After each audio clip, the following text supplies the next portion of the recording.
Il est multi-entrepreneur, acteur de l'économie sociale et solidaire. Il est expert de l'intelligence artificielle et donc il est en plein dans l'actualité. C'est Frédéric Bardot qui inaugure aujourd'hui le nouveau studio de Mediatico et d'Impact Production. Frédéric Bardot qui a cofondé l'école gratuite du numérique Simplon. Il a aussi créé jadis Tech for Good France et puis les universités de l'économie de demain du mouvement Impact France. Eh bien, il lance aujourd'hui un nouveau projet qui va faire du bruit dans le monde associatif et ça s'appelle Join Forces. Bonjour Frédéric Bardot. Bonjour. Alors Frédéric, vous êtes multi-entrepreneur, effectivement. Join Forces, ça vous a pris au tournant des 50 ans. Le tournant des 50 ans qui parle à beaucoup d'entrepreneurs et puis c'est une aventure personnelle, c'est une aventure familiale aussi. Et c'est une nouvelle page dans votre vie d'entrepreneur, peut-être la plus importante, celle qui peut-être va concentrer le résultat de toutes les autres pages précédentes. Dites-nous comment est venue cette idée de Join Forces. Ça vient de loin, donc c'est pas un nouveau Simplon, c'est quelque chose qui est en plus de Simplon, qui est vraiment personnel. D'ailleurs, Join Forces n'agira pas dans le monde du numérique, pour qu'il n'y ait pas de conflits et de confusion. Dans mes 25 ans au service de l'impact, j'ai essayé plein de fois, comme beaucoup de gens, de faire ensemble, de faire corps, de faire des coalitions, et j'ai un taux d'échec assez énorme de 9 sur 10. Donc j'ai été très très mauvaise sur le fait de faire des coalitions, donc il y en a quelques-unes qui marchent. Quel aveu! Oui, non, mais il faut être honnête. Mais c'est peut-être le propre de la plupart des entrepreneurs aussi. D'avoir un gros taux d'échec. Oui. Voilà, parce qu'on teste des choses et puis on arrête ce qui ne marche pas et quand ça fonctionne, là on fonce. Enfin, on fonce d'ailleurs un peu sur tous les projets. Oui. Donc, puis là, c'est un truc qu'il ne faut pas lâcher parce qu'on voit bien, surtout en ce moment, qu'il faut qu'on fasse converger les luttes, qu'ensemble on est plus fort. Et donc ça, c'est un truc qui me hante depuis très très longtemps. Voilà, parce que le contexte général, politique et sociétal est difficile. Oui, puis parce que les moyens se réduisent aussi, il y a moins de subventions, peut-être moins de mécénat. Et donc, moi, un truc auquel je ne me suis jamais résolu, c'est que je comprends que dans le business, ce soit intéressant qu'il y ait de la compétition, mais dans l'intérêt général, ça n'a aucun sens que les associations et les projets soient en concurrence les uns avec les autres. Je pense que vous êtes d'accord avec moi. Plutôt de la coopération, oui, mais certains parlent aussi de coopétition. Il y a toujours un petit peu de compétition dans la coopération, mais quand l'ADN de base, c'est quand même de dire on est tous dans l'intérêt général, on fait tous à peu près les mêmes choses pour des bénéficiaires qui ne sont pas très éloignés sur les mêmes territoires, il y a un moment, ça confine quand même à la stupidité de ne pas travailler de manière un peu coordonnée au moins, et peut-être convergente. Sauf que quand une association va chercher des subventions, elle sait très bien, en répondant à un appel d'offres ou un appel à intérêt, à manifestation d'intérêt, qu'elle est en compétition avec d'autres associations qui sont sur le même créneau. Oui, mais c'est vrai que les financeurs sont un petit peu plus matures que les associations. Ils ont commencé à faire des appels à projets en consortium, par exemple, où on peut répondre à plusieurs. Et pour l'instant aussi, on voit émerger des collectifs de financeurs. Donc c'était le cas aux États-Unis et en Angleterre. Et ça commence à être le cas en France. Et donc ça, c'est intéressant de voir que les financeurs sont un peu plus matures, qui font des pots communs. Mais pour l'instant, les pots communs, ils sont plutôt dirigés vers des associations. Et donc là, moi, j'essaye avec Join Forces, et on va en reparler, de faire des coalitions d'acteurs de terrain derrière. Et donc, s'il y a des coalitions de financiers et des coalitions d'acteurs de terrain, là, on peut avoir un impact démultiplié. Donc, c'est ça, l'esprit de Join Forces, c'est de dire, on fait des coalitions de financeurs et d'acteurs de terrain. Pourquoi faire ? Alors pour faire ça, c'est pas moi qui vais dire ce qu'il faut faire. C'est-à-dire que l'idée, c'est pas de créer des coalitions, mais plutôt d'aider des coalitions parce que vous connaissez bien le secteur. Il y a très peu de financeurs qui sont suffisamment matures pour avoir des financements qui sont non fléchés sur des programmes et encore plus quand il s'agit de coalitions d'acteurs. Donc moi, je plaide depuis des années, vous avez déjà dû m'entendre parler de ça, de faire des Justice League, donc d'avoir des super-héros qui se mettent tous ensemble comme dans les films d'Avengers ou des DC Comics. Mais faire des Justice League, s'il n'y a pas une agence spécialisée comme dans les films, des financements, de l'ingénierie, de la facilitation, en fait, ça ne marche pas. Donc, il manque des financeurs qui sont spécialisés sur les coalitions et c'est la vocation de Join Forces. Dans les Justice League, c'est qui votre justicier préféré ? Moi, j'en ai pas. Enfin, si, j'en ai un que j'aime bien qui est Batman parce que c'est le seul qui n'a pas de super pouvoir, juste il est riche. Batman avec un B comme Frédéric Bardot. Ouais, on est d'accord. Un peu moins dark. Je suis moins alors Frédéric, c'est quoi Join Forces, précisément ? Alors, c'est un fonds philanthropique, donc c'est une fondation qu'on a choisi d'abriter à la fondation du Roi Baudouin. En Belgique alors ? C'est ça, voilà, mais c'est avec le bureau français qu'on traite. Ils ont une représentation en France depuis quelques années. Et donc c'est la fondation de France Belge et elle est très agile, très innovante et elle fonctionne comme une fondation abritante. Alors juste pour comprendre ce point-là, pourquoi la fondation Roi Baudouin ? Pourquoi pas une fondation française? Alors le ticket d'entrée pour créer une fondation abritée à la Fondation Baudouin est inférieur à celle des autres fondations abritantes. Et puis parce que j'ai eu un fit avec l'équipe française qui est, voilà, qui est moins grande en France forcément que des gens comme la Fondation de France. Mais ils sont extrêmement agiles, hyper entreprenants et hyper réactifs. Et c'est vrai que pour un entrepreneur comme moi, même si là je deviens philanthrope, j'ai quand même mes réflexes d'entrepreneur. Donc pour moi, il faut que ce soit réactif, agile. Et donc voilà, c'était vraiment une belle rencontre et puis ça correspondait exactement à ce qu'on cherchait. Alors, il faut qu'on explique ce que c'est qu'un fonds philanthropique. C'est comme une fondation sous égide, on dit, par exemple à la Fondation de France, ou une fondation abritée, comme à la Fondation FAS ou la Fondation Caritas. Donc c'est vraiment un fonds, une fondation qui n'a pas de personnalité juridique, qui emprunte la personnalité juridique de sa fondation abritante, mais qui en a tous les pouvoirs. Donc de défiscalisation, de fait d'être soit opérateur, soit redistributeur. Donc c'est une simili-fondation, mais qui est abritée par une grande fondation qui lui donne sa personnalité juridique, ses super pouvoirs et qui lui permet d'opérer avec tous les moyens d'une fondation juste le jour où on démarre, quoi. Et qui met de l'argent dans ce fonds philanthropique? C'est Frédéric Bardot parce qu'il est très riche grâce à son aventure de Simplon, avec sa famille. Exactement. Donc moi je suis comme Xavier Niel, je suis milliardaire. Non, pas du tout. Donc nous on a mis la petite mise de fonds qui permet de monter le fonds. C'est quoi, c'est 10 000 euros? Non, c'est 25 000 euros, 25 000 euros par an. Voilà. Donc, et ça, c'est quelque chose qu'on... C'est quand même un engagement au niveau familial, c'est quelque chose déjà. C'est un engagement voilà, qui n'est pas sur du patrimoine familial, mais moi, je donne des cours sur l'IA, je fais des conférences sur l'IA, notamment dans le monde de l'ESS, et ça, je le facture, en plus de mon salaire à Simplon, et ça va entièrement à Join Forces, et ça permet d'annuler les coûts de fonctionnement du fonds, et de permettre après de lever des fonds et de les redistribuer à 100%, comme le fait Alexandre Mars chez Epic, dont je me suis beaucoup inspiré, parce qu'on a été largement soutenu par Epic, et c'est quelqu'un d'hyper inspirant pour moi. Et donc voilà, tout donateur qui voudrait aider Join Forces verrait 100% de ses dons être réaffectés à des coalitions dans le cadre de l'objet social de Join Forces. Donc tout donateur, ça peut être des particuliers, ça peut être des family office, des familles fortunées, des fondations d'entreprise. D'accord. Des subventions aussi. Donc ça veut dire des acteurs publics absolument peuvent abonder ce fonds philanthropique. Voilà, ce qui ne serait pas possible avec un fonds de dotation. Là, en tant que fondation abritée, que fonds philanthropique, c'est possible. Quand on parle de finances, on parle très vite d'objectifs financiers. Vous avez envie de lever combien avec ce fonds philanthropique? Alors sur la première année, on s'est donné un objectif d'1 million d'euros qu'on n'atteindra pas, parce qu'en fait, je suis en train de comprendre qu'il faut faire les choses dans l'ordre, et avant de collecter, il faut déjà sourcer des coalitions absolument géniales, et c'est ce qu'on est en train de faire. On a audité, et on est en train de screener une 50aine de coalitions, donc il faut déjà avoir des objets à donner aux donateurs, parce que sinon, la question que vous pourriez légitimement me poser, c'est des coalitions de quoi? D'ailleurs, c'est ce que vous avez fait. C'est la question que je vais poser juste après. Donc ça, c'est un gros travail qu'on est en train de faire, et puis la deuxième chose, c'est qu'en fait, il faut qu'on ait une méthode. C'est-à-dire que c'est bien d'avoir des coalitions qui frappent à notre porte, mais il faut qu'on puisse valider que ce sont des coalitions solides, qui sont bien alignées, qui pourraient travailler dans la durée. Il y a un facteur humain aussi, parce qu'en fait, les coalitions, c'est des coalitions de gens, et pas forcément d'organisations. Et donc, on est en train de bâtir cette méthodologie, et les premiers fonds qu'on a levés sont dirigés vers la construction de cette méthodologie pour valider, faire émerger et accompagner des coalitions. Et donc ça, c'est le premier objet de Join Forces. Donc on ne va pas lever 1 million cette année, mais on va faire... En année 2 peut-être. Oui, en tout cas, ce n'est pas un nouveau Simplon, ce n'est pas une hyper-croissance qui est attendue. On voudrait faire entre 5 et 10 projets par an, avec des petits tickets et des grands tickets, mais de manière pluriannuelle. Vous savez que c'est une difficulté aussi beaucoup pour les acteurs. Donc nous, on aidera un minimum 3, voire 5 ans, et donc avec du pluriannuel, non fléché. Et les fonds seront affectés à payer l'équivalent à temps plein qui s'occupe de la coalition, de la facilitation, des outils numériques pour pouvoir mieux collaborer, tout ce que personne ne veut jamais financer. Donc ces fonds sont affectés gracieusement, c'est de la subvention. Il n'y a pas de retour sur investissement attendu par les gens qui mettent de l'argent dans ce fonds? Non, pas du tout. Non, c'est vraiment du don. C'est comme une fondation, même si on ne peut pas en avoir le vocable. Et donc, c'est des dons philanthropiques. Donc, il y a le cadre de la contrepartie, mais qui est de 25% du montant du don. Et là, aucun donateur actuel de Join Forces ne s'attend à une quelconque contrepartie. Les dons sont quand même défiscalisés? Oui, complètement. D'accord. Pour une entreprise, pour un particulier, à au titre de l'IFI. 60%? Alors, 60%, c'est pour les entreprises. 66% 20%, c'est pour les particuliers. Il y a l'IFI aussi, pour les gens qui payent l'ancien impôt sur la fortune. Donc c'est un peu ça, la contrepartie finalement.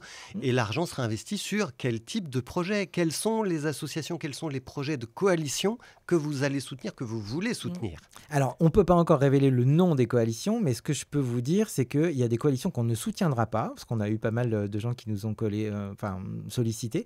Donc, on ne va pas soutenir de coalitions qui font uniquement du plaidoyer. C'est-à-dire que nous, l'idée, c'est d'avoir des coalitions d'acteurs de terrain qui articulent des programmes avec des impacts concrets. Le plaidoyer, c'est très bien, mais ce n'est pas ça qu'on veut financer. Donc, faire changer une loi, faire bouger une politique publique, ça, c'est très respectable, mais c'est des coalitions qui ne sont pas dirigées sur un impact direct sur les bénéficiaires. Et donc ça, c'est quelque chose on ne souhaite pas financer. Donc ça, si on prend par exemple le champ de l'écologie, vous n'allez pas financer des acteurs qui montent au créneau, qui organisent des manifestations, qui se mettent ensemble, à plusieurs, pour être très nombreux. Mais en revanche, vous allez pouvoir financer des projets dans la transition énergétique, dans l'économie circulaire, dans l'alimentation, effectivement. Il faut que ça ait un objet concret avec un impact terrain et bénéficiaire. C'est vraiment des opérateurs de terrain, quoi. Quand j'ai vu apparaître ce projet de Joint Forces, au tournant de vos 50 ans, Frédéric, je me suis dit, quel exemple de coalition pourrait être financé? Et je me suis souvenu, par exemple, de Article 1. Voilà, une fusion de 2 associations autour de l'inclusion des jeunes qui ensuite ont monté l'ascenseur, ce bâtiment à Bastille, avec Mosaïque RH, avec toute une coalition, justement, d'acteurs associatifs et d'entreprises sociales qui travaillent sur cette thématique de l'inclusion et de l'intérêt général. Ça, c'est un projet que vous auriez pu financer? Typiquement, Benjamin Blavier, c'est l'animal totem qu'on pourrait avoir chez Joint Forces, puisqu'après, il a récidivé en faisant le collectif Mentorat, qui est là encore une énorme coalition, qui a fait bouger une politique publique et qui a obtenu des fonds. Donc ça, c'est typiquement le genre de coalition d'acteurs ou d'acteurs au service d'un impact collectif qu'on aimerait soutenir. On a déjà des choses dans l'aide sociale à l'enfance, dans le monde de l'environnement, de l'économie régénérative, de l'humanitaire. On est en train de regarder des choses dans le domaine du décrochage scolaire aussi. Donc voilà, ça crépite, mais on ne financera pas du plaidoyer. On a aussi une petite bête noire, c'est les ralliances. Donc là, les ralliances, c'est un concept un peu bizarre, mais vous savez, c'est des acteurs. En fait, c'est des acteurs qui sont un petit peu plus égaux que les autres et qui disent ralliez-vous à moi. Voilà. Donc ça, pour nous, c'est pas une coalition. Quand quelqu'un dit vous les petits, là, venez, je vous abrite et puis on va faire des choses ensemble. Donc voilà, une coalition pour nous, il y a de l'horizontal. Tout le monde est à un niveau d'égalité. Donc vous ne financerez pas le groupe SOS, par exemple? Par exemple, qui n'a pas forcément besoin de mes maigres moyens, mais effectivement, la logique du groupe SOS, c'est une logique d'impact absolument géniale. L'histoire du banc de poissons, etc. Sûr. Ça, c'est parfait. Même les acquisitions ou les reprises qu'ils font, ça c'est très intéressant. Nous, on ira financer des coalitions d'acteurs horizontaux de terrain ou des fusions ou des reprises ou des cessions ou des transmissions. Parce que là aussi, c'est très très peu financé, ce genre de choses. Donc la transmission des associations au moment où les dirigeants arrivent à la retraite, ils veulent plus, quoi. Enfin, ils sont fatigués. Il y a beaucoup d'associations comme ça qui meurent en fait de l'absence de force mobilisatrice. Ah oui, c'est complètement le cas. C'est le cas déjà dans le monde de l'entreprise, mais sauf que dans le monde de l'entreprise, il y a des dispositifs. Il y a une association incroyable qui s'appelle CRA, qui s'occupe de la reprise, de la transmission.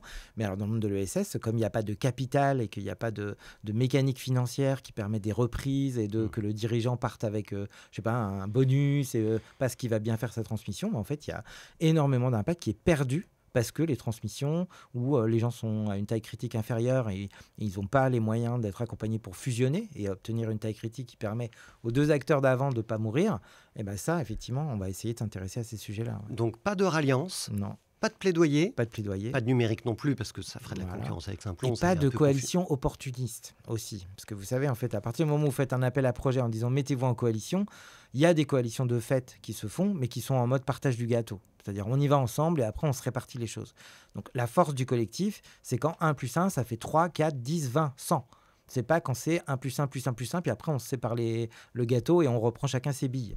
Donc ça, on essaiera d'éviter ça aussi. Ouais. Qui va décider des projets que vous allez financer? C'est la famille Bardot? C'est la famille Bardot au grand complet avec les 5 enfants et aussi bien sûr ma fondation abritante. Il y a un comité de gestion. Le plus jeune des enfants, il a quel âge? Il a 13 ans. Donc c'est celui qui est pour l'instant le plus occupé et le plus intéressé. C'est vrai? Oui, c'est vrai. Ouais. Il a des avis sur la charte graphique, pas trop sur les projets, mais plutôt sur les slides. Donc il aime bien les sujets de communication. je demande de qui tient ça, mais voilà, en tout cas, il est très intéressé. Les autres vont regarder voilà, plutôt au moment où on va choisir les coalitions, parce qu'ils ont envie de donner leur avis. Et c'est bien de demander à des enfants d'avoir un avis sur les choses qui pourraient impacter leur avenir. Donc c'est bien de parler des générations futures, mais c'est encore mieux de les avoir en gouvernance. Et alors, dans la gouvernance de ce fonds philanthropique, vous avez aussi une annonce à nous faire aujourd'hui, c'est le nom de la présidente. C'est ça, c'est une exclusivité mondiale. Donc, à la Fondation Roi-Baudouin, le président ou la présidente d'un fonds philanthropique ne peut pas être un des cofondateurs. Ça doit être une personnalité qualifiée qui représente l'intérêt général. Et j'ai la chance de connaître depuis plusieurs années une femme qui s'appelle Flore Vasseur, qui est une activiste, une auteure, une écrivaine, une documentariste, une journaliste qui agit beaucoup sur les sujets d'impact. Je l'ai rencontrée à l'occasion de mon livre sur Anonymous, parce qu'elle a beaucoup parlé de Snowden, des lanceurs d'alerte, d'Aaron Swartz aussi, qui est un petit génie qui s'est suicidé, qui est parti trop tôt. Et c'est aussi l'autrice d'un film absolument incroyable que je conseille à tout le monde de voir, qui s'appelle Bigger Than Us. Et donc elle nous a fait l'amitié d'accepter la présidence de Joint Forces. Et Bigger Than Us, voilà, quelque chose qui nous dépasse et qui fait qu'on se rassemble. Et elle parle aussi souvent de faire corps. Et ça, c'est vrai que moi, j'avais parlé de faire ensemble, mais faire corps, c'est encore mieux. Et donc, elle a accepté. Je suis trop content. Ça va être un des visages et une des ambassadrices de Joint Forces, et ça va être super. Alors, quel va être son rôle ? Vraiment, c'est un rôle pas du tout exécutif. Elle va pas faire de collecte de fonds. Elle a déjà pas mal de projets à son niveau à financer, mais elle va être un peu la boussole, l'étoile du Nord, qui fera que on suivra un peu la voie de rester sur cette ligne de crête, de faire du collectif, de faire ensemble et d'essayer de pousser les feux sur des choses qui nous dépassent. Donc, et puis, ça pourra lui arriver aussi de prendre la parole au sujet du fond, mais voilà, ça va être une espèce de boussole. Et vous avez attendu aujourd'hui, lundi 17 février, pour en parler, parce que nous sommes le 17 du mois. Pourquoi le 17 est important pour vous, Frédéric ? Bah là aussi, tout le monde parle des objectifs de développement durable, mais celui qui est, je pense, le moins connu, et en tout cas certainement le moins financé, c'est l'objectif de développement durable numéro 17, qui est celui du partenariat pour la réalisation des objectifs. Et c'est intéressant parce qu'il a été presque imposé par les pays du Sud global. Au moment des négociations sur l'agenda 2030, les pays du Sud global ont dit « Mais s'il n'y a pas de partenariat entre le public, le privé, la philanthropie, comment voulez-vous qu'on atteigne les 16 objectifs de développement durable ?» Donc il faut en rajouter un 17e, et c'est l'objectif de développement durable des coalitions, de la convergence et de l'impact démultiplié parce qu'on fait ensemble. Donc en forme de clin d'œil à cet ODD numéro 17, on communique tous les 17 du mois. Alors c'est intéressant parce que votre projet arrive dans un moment politique et sociétale particulièrement compliquée. D'abord, ça veut dire, lancer un fonds philanthropique, ça veut aussi dire que les associations dont vous parlez, que vous portez dans votre cœur, ont du mal à trouver du financement. De plus en plus de mal. Et la séquence politique actuelle est particulièrement violente à cet égard. Et puis, vous parlez de l'ODD numéro 17, et on voit bien le recul des combats, des combats écologiques, non, mais pas des combats, mais en tous les cas de l'acceptation politique de voir ces combats-là émerger. Et on voit que les objectifs du développement durable vont avoir de plus en plus de mal à être portés par les pays du monde entier. Mais vous arrivez avec un fonds tout petit. Comment est-ce que vous regardez cette transformation du monde ? Pour moi, ça valide complètement l'objet de Joint Forces. Et bien sûr, les coalitions, c'est pas du tout moi qui ai inventé ça. Il y a énormément de gens qui, depuis des années et des années, je parle même pas du secteur coopératif. Les coopératives, elles n'ont pas attendu Frédéric Bardot pour faire de la coopération. Il y a de plus en plus de coalitions. Mais ça n'a jamais été aussi important et urgent que maintenant de pousser les feux là-dessus et de financer les gens qui veulent faire ensemble, parce qu'on est dans une société qui est en train de se fragmenter, qui est clivée, qui est polarisée, où c'est eux contre nous. Et en fait, on n'y arrivera pas. C'est-à-dire que non seulement on n'y arrivera pas sur les objectifs de développement durable, mais on ne peut pas faire société si on réfléchit en mode eux contre nous. Et même dans l'économie sociale et solidaire, où ça ne vous a pas échappé qu'il peut y avoir parfois quelques chapelles et quelques guerres de chapelles, eh bien c'est à nous de montrer l'exemple parce qu'on est sur les sujets d'intérêt général et d'arrêter les compétitions, les guéguerres de concours de quéquettes et moi, je regarde plus la différence infinitésimale que j'ai avec mon collègue plutôt que en fait, tous les points communs qu'on a. Donc c'est cette voie-là qu'on a envie de porter. On n'est pas les seuls, hein, on est en train de rencontrer des coalitions extraordinaires. Il est en train de se passer quelque chose et donc il faut absolument accompagner ce mouvement, même si c'est effectivement un tout petit fond par rapport à des énormes mastodontes. Mais on espère aussi faire exemple et peut-être montrer la voie en disant, voilà, vous avez votre thématique, vous, fondation d'entreprise, c'est les jeunes, l'environnement. Mais en fait, même une fondation d'entreprise, elle reçoit des milliers de projets à financer qui sont quasiment tous les mêmes. Et elles financent des associations qui souvent ne se connaissent pas, alors qu'elles sont sur le même terrain. Toutes elles nous ont dit, mais comment est-ce que c'est possible de rapprocher un peu ces gens-là ? On va être aussi un acteur, on va dire, qui va mettre de l'huile à ce niveau-là. Et donc vous organisez, dans moins de 2 mois, une journée de l'impact collectif, le 10 avril, bon, c'est pas le 17, c'est le 10, Oui. mais le 10 avril, qu'est-ce qui va se passer ce jour-là ? Là, tout bêtement, dans le cadre du plaidoyer de Join Forces, la première chose qu'on avait envie de dire, c'est il y a des coalitions, ça marche de faire des coalitions. Parce que moi, j'ai quand même des donateurs ou des prospects donateurs qui me disent « Mais Fred, est-ce que tu es sûr que ça marche vraiment quand on fait ensemble ? Est-ce que la compétition, c'est pas plus sain, ça permet de pas s'endormir, d'innover ?» Donc ça, il faut qu'on fasse la démonstration que les coalitions, non seulement ça existe, mais en plus ça marche mieux que si les gens restaient isolés. Donc on va réunir modestement pendant toute une journée toutes les coalitions d'acteurs de terrain et tous les gens qui les financent. Et ça, déjà, le fait qu'ils se rencontrent tous, qu'ils voient qu'ils ont les mêmes choses trappes, les mêmes problèmes, les mêmes questions, ça va être un début de capitalisation et on va essayer de prouver qu'il y a de la data là-dessus et de montrer que les coalitions, ça fonctionne et de se compter un peu ensemble. Et donc ça va être une super journée, ouais. Qu'est-ce qui va se passer maintenant chez Simplon, Frédéric ? Il y a une petite rumeur qui dit, mais en fait, il va prendre du recul. Ça fait plus de 12 ans maintenant qu'il a fondé Simplon. Alors Simplon, je rappelle juste quelques chiffres, hein, c'est 12 ans d'existence, 45 000 personnes formées dans 25 pays. Incroyable comme aventure. Bon, il est fatigué, là, Frédéric Bardot, non ? Alors, il n'est pas fatigué du tout.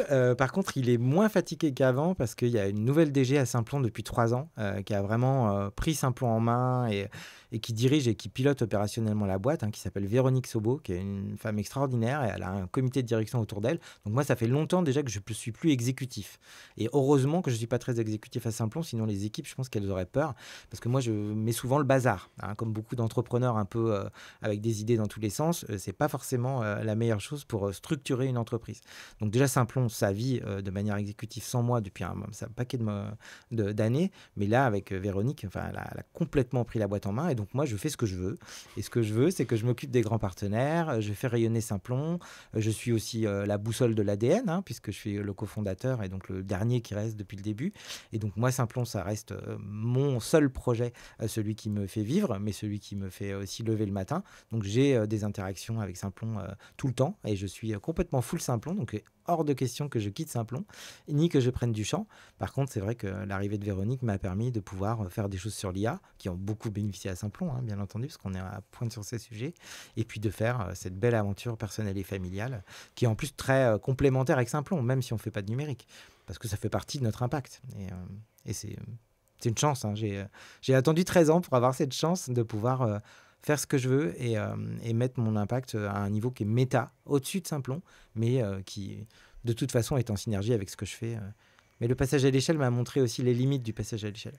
Simplon ne sera jamais aussi gros que le problème du chômage. Et donc Simplon fait des choses avec d'autres gens depuis le début. Alors Simplon, école gratuite du numérique, ce qui est un tour de force en réalité. Tour de force, Join Forces. Ouais, petit clin d'œil, merci. Et en même temps, Simplon, il y a cette activité développée depuis maintenant quelques années autour de l'intelligence artificielle. Et là, on est au cœur de l'actualité française et mondiale avec ce sommet international de l'IA organisé au Grand Palais la semaine dernière. Comment est-ce que vous avez regardé ce sommet-là ? Est-ce qu'il était indispensable ? Est-ce qu'il fallait qu'il se tienne à Paris ? Et est-ce qu'il replace l'Europe sur une position bien meilleure face aux puissances américaines et chinoises ? Alors oui et oui. Ouais. Non, c'est effectivement le 4e sommet. Hein. C'est des sommets internationaux. Le premier a eu lieu à Bletchley Park à Londres, après Séoul, après San Francisco et le 4e à Paris.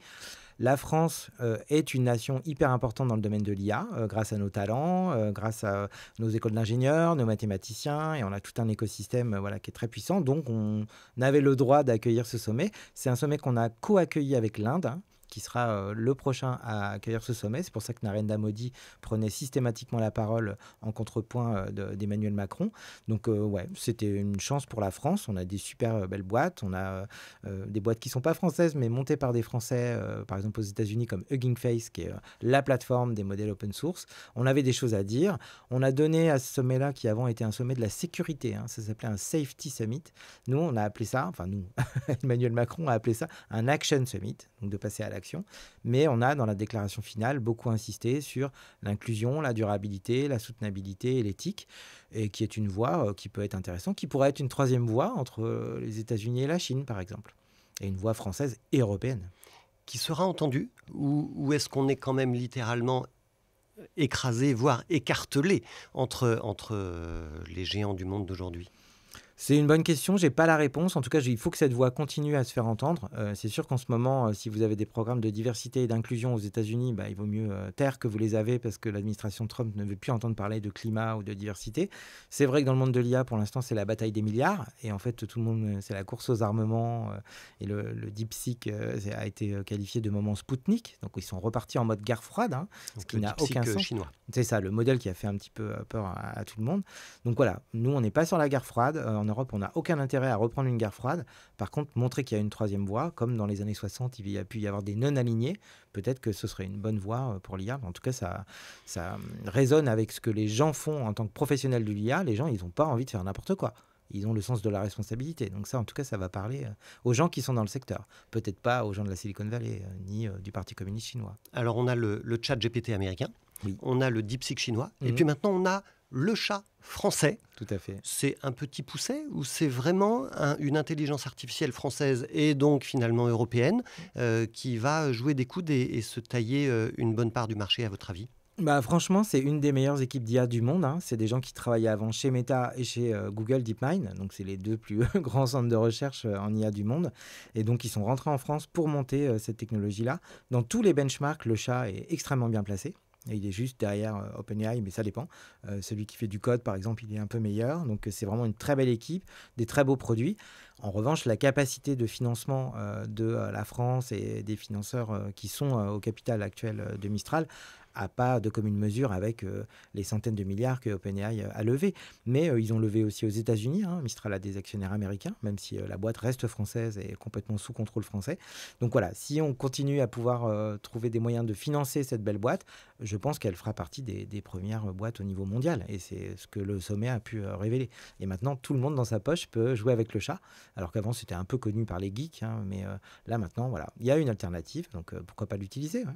Alors, on peut jouer avec le chat, mais en même temps, l'intelligence artificielle, c'est pas juste un jeu. Ça va vraiment révolutionner le marché du travail et on commence à avoir peur. Et en particulier, chez nos lecteurs, dans l'économie sociale et solidaire, on se dit, oulala, on va vers quoi? Est-ce que l'économie sociale et solidaire, Frédéric Bardot, est menacée par l'intelligence artificielle? Alors, pas plus que les autres secteurs. C'est une rupture technologique très importante, donc il va y avoir des impacts. Je ne suis pas là pour dire qu'il ne va rien se passer. Il va se passer des choses. Il va se passer moins de choses que ce qu'on anticipe. C'est toujours le cas. On a toujours tendance à surestimer les effets à court terme et à sous-estimer les effets à long terme. Il va y avoir des choses sur les compétences, sur les organisations, sur l'emploi. Mais je pense que l'économie sociale et solidaire a un moyen de tirer son épingle du jeu parce que ces modèles sont déjà hyper inclusifs. Donc, on parle à nos ordinateurs maintenant. On peut parler à ChatGPT, on peut parler au chat. Donc, ça, c'est extrêmement inclusif. Donc on lève une barrière d'accès au numérique, une barrière de la langue. Tout à fait. Ouais. En plus, c'est multilingue. Donc ça pour les gens qui travaillent avec des bénéficiaires qui viennent de plein de pays, c'est extrêmement intéressant. On a fait un hackathon avec Singa où eux, ils utilisent ça. Et c'est multimodal. C'est-à-dire que on peut créer du son, on peut créer de l'image, on peut créer du texte. Et si on a du texte, on peut le transformer en son. Si on a une image, on peut la transformer en texte et vice-versa. La multimodalité pour le handicap, par exemple, c'est quelque chose d'absolument incroyable. Selon que vous êtes malvoyant ou malentendant ou que vous êtes dyslexique, les dyslexiques adorent ChatGPT. Parce que ça leur permet en fait de pouvoir... Le chat ou ChatGPT. C'est devenu un peu comme Google, c'est un nom générique. Mais vous avez raison, il faut qu'on en dise. Donc pour moi, il y a une épingle à tirer aussi là-dessus. Et puis il y a des modèles qui sont aussi puissants que ChatGPT et le chat et qui sont open source. Et donc ça, pour l'économie sociale et solidaire, c'est un moyen de s'approprier les meilleures technologies du monde sans être pieds et poings liés avec un opérateur et de manière j'aime pas dire gratuite, parce que l'open source, c'est pas vraiment gratuit. Il faut de la compétence, il faut du temps, il faut des serveurs quand même. Mais en tout cas, les meilleures technologies du monde sont à la portée de n'importe quelle organisation. Et en termes de productivité, qui a le plus besoin de productivité en ce moment? C'est les gens qui changent le monde.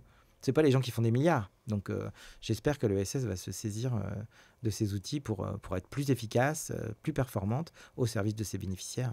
Donc, il faut se former. Parce qu'on n'apprend pas tout et n'importe quoi, n'importe comment. Et donc, si on veut gagner cette productivité-là, si on veut monter en compétences, bien sûr, il faut se former. Vous faites des formations chez Simplon sur l'IA? Tout à fait, ouais. Moi, j'en fais à titre personnel pour accompagner des ESS et puis des associations. Et à Simplon, on a des formations effectivement qui permettent d'acculturer, de former des gens, d'accompagner aussi des associations dans le cadre de la Simplon Foundation. Donc, on fait feu de tout bois là-dessus parce qu'on pense que c'est une chance historique en fait pour le secteur. Mais là encore, il faut des usages responsables. Vous avez parlé des impacts de l'IA sur le travail qui peuvent faire peur. Il y a aussi on va dire un chemin écologique qui est insoutenable. Si on continue à avoir des énormes modèles avec des milliards de paramètres, avec des fermes de serveurs partout. Par exemple, les métaux, l'eau. Donc en fait, il faut qu'on soit conscient de ça et on ne peut pas utiliser un type ChatGPT comme on utilise Google.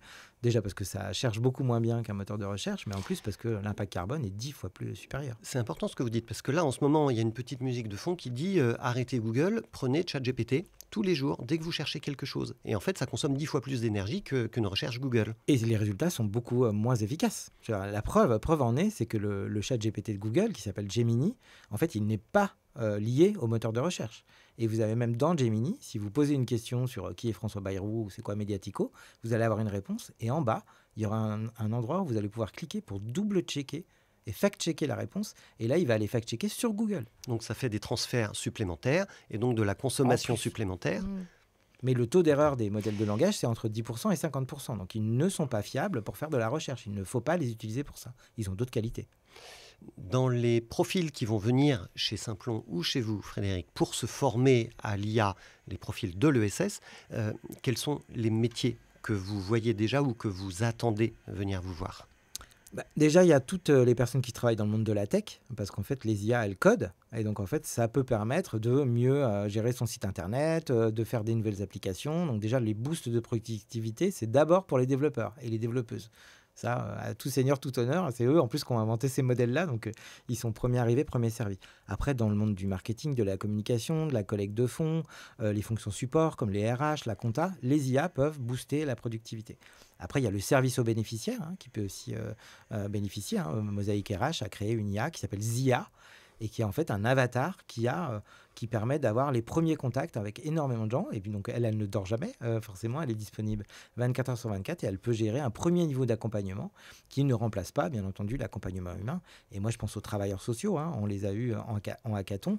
En fait, eux, ils passent leur temps à remplir des dossiers de trucs de MDPH, de CERFA, de je sais pas quoi. Mais les IA peuvent faire ça à leur place et comme ça, eux, ils auront plus de temps pour s'occuper des gens et les regarder dans les yeux au lieu d'être sur leur ordinateur. Ils peuvent leur parler, ils peuvent les regarder dans les yeux, ils peuvent ressentir des émotions et échanger comme des humains. Bah oui, et aucun travailleur social va dire « Oh là là, on me prend mon travail et c'est moi j'adorais remplir des trucs CERFA ». Jamais personne ne vous dira ça. Ils disent « J'en ai marre du CERFA, mais je veux m'occuper des gens ». Bon, l'IA, donc vous avez une vision optimiste. Hyper optimiste, mais vigilante. Ouais. Mais vigilante. Ce sera le mot de la fin. Merci beaucoup Frédéric Bardot d'être venu chez Mediatico. Merci bien sûr à nos lecteurs qui nous suivent régulièrement dans cette émission ESS On Air, l'émission qui replace l'économie sociale et solidaire au cœur de l'actualité avec les moyens techniques bien sûr d'Impact Production. À très vite.